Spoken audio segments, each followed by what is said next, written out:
Volgende op Diepe Waters. Hoe klink 'n roomhuis in die park? Probeer jy my vlei? Miskien so 'n bietjie. Oom Frans het vir mami weer gevra om te trou. Het sy ja gesê? Wat het sy gesê? Okay, as pa vir my toelaat om klaar te praat, dan sal hy vir pa sê dat sy nie ja gesê het nie. As jy nie gepush het nie, ek moes vir jou gesê Jy het dat my jy nie gedruk nie. Ek neem my eie keuses en ek het jou gekies, Marco. So wat, jy het jou werk gelos sodat ons kan saam wees. Is jy vanaand beskikbaar vir ete? Net die twee van ons. Ja. En daar is 'n bottel rooiwyn met jou naam. Ons gaan op 'n stadium vir iemand moet sê. Soos my ma. Ek sien nie nou kans vir nog drama nie, Marco. Wat maak sy hier? Sy werk hier. Maar nie vir my nie. Sy werk vir ons. Dankie vir jou lojaliteit na alles wat ek vir jou gedoen het.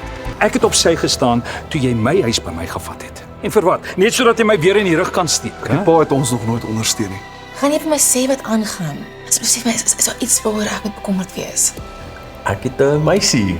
'n Mens het baie sterk vennootskappe nodig in die lewe. Wat probeer jy vir my sê, Gys? Ons het daai diep band. My plaasbestuurder Dewald het bedank, effektief onmiddellik. Nou is ek weer terug op die plaas. En nie in die stad naby jou nie. Ek kan daai man se nek omdraai. Is Zelda, Sy is eintlik weg vir die res van die week. maar wat van haar salon? Ek hou die fort hier, so sy sal met oom Frans plaas toe vir die week. Wat?